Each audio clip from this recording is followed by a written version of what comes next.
Hi, hello. This video is not going to be the usual kind, which is to say more structured.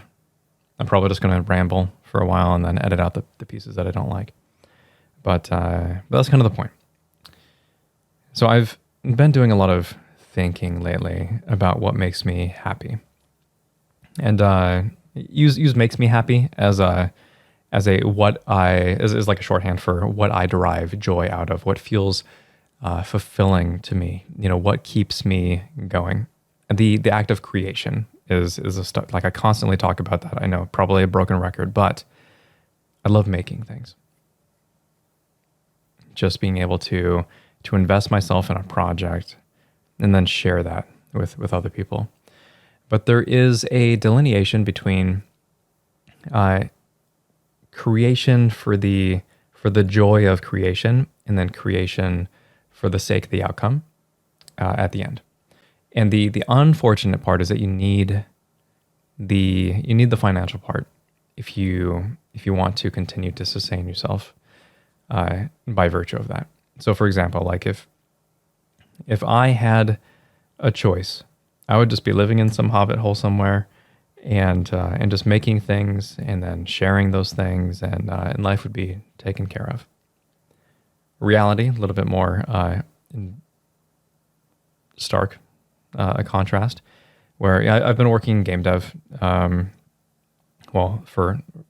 quite some time now, but for the past almost a year at this point, been working with Amazon on an unannounced project, and that was fine. At first, very interesting project. I burnt through my passion very quickly. Burnt through my goodwill shortly after that, and now I'm like running on fumes. And I don't mean that to say that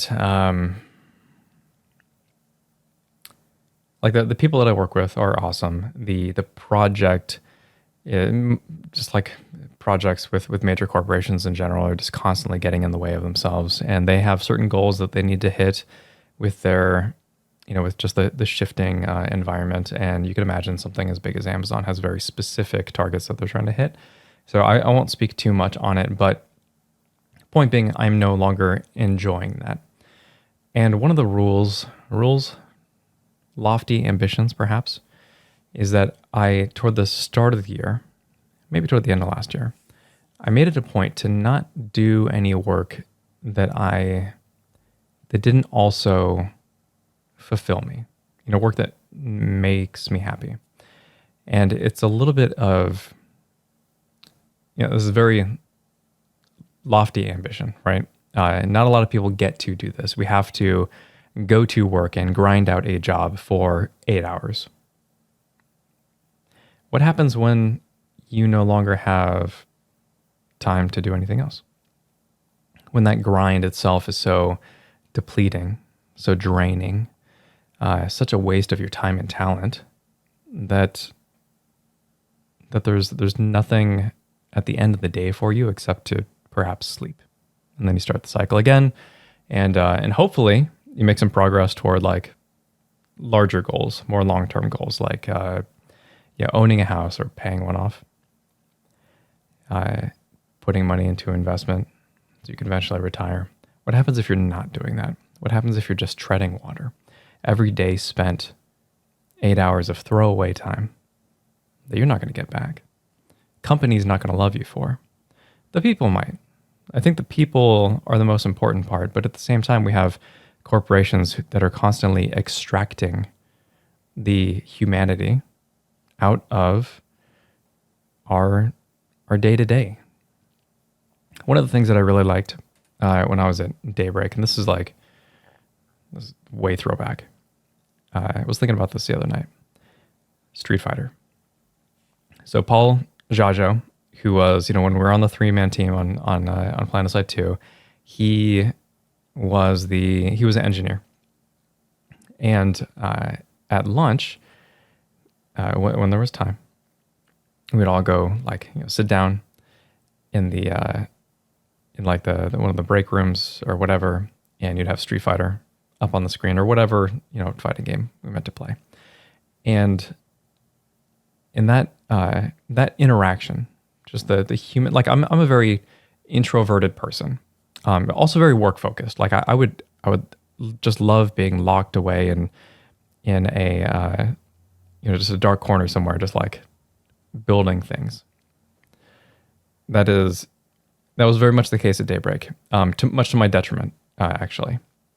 I lost a lot of missed a lot of the opportunities for humanity because of just the constant, like I was so mired in the building that a lot of the other elements that make you a good manager, make you a good friend, make you a good coworker, kind of got lost, and once I got like an office that I could shut the door to, man, it was it was like game over.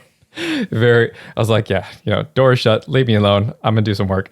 I grew out of that. And especially when we were down to like leading the 20-ish man team was very different. I learned a lot about management during that time. This is after PSA got folded into PlanetSide 2, and then PS2 went through its growth cycle and just had people looking for their next opportunities because the thing that they wanted to build was no longer there. And then corporations have this habit of stringing you along with like, oh yeah, no, we're going to get to this thing, but it just never manifests, and there's always just some excuse. So it was just one of those things that you have to deal with, and I didn't really want to be a part of that. Took some time to myself. I spent a couple of years, 1 year, more than a year probably. What year is it?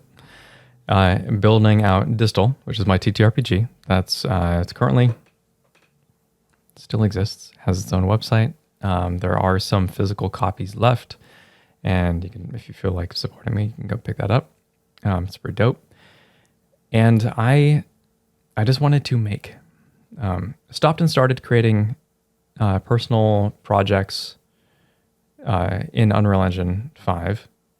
I have a love-hate relationship with that. I work primarily in Unreal Engine currently on the game that I'm currently working on for my job. But that is just like a job. So how do you justify spending so much of your life not pursuing the things that fulfill you? It is a question that I don't know the answer to. It's just been something that I've been kicking around lately, and I'm sure that many of you are in similar situations. And I think it's worth asking, like, what are your next steps? Are you really just treading water? Or is there some path forward? Well, that's it. What was this video about? I have no idea. No idea at all. But I hope you dig it. Maybe it resonates with somebody, and maybe not. Thanks very much, folks. Wrel signing off.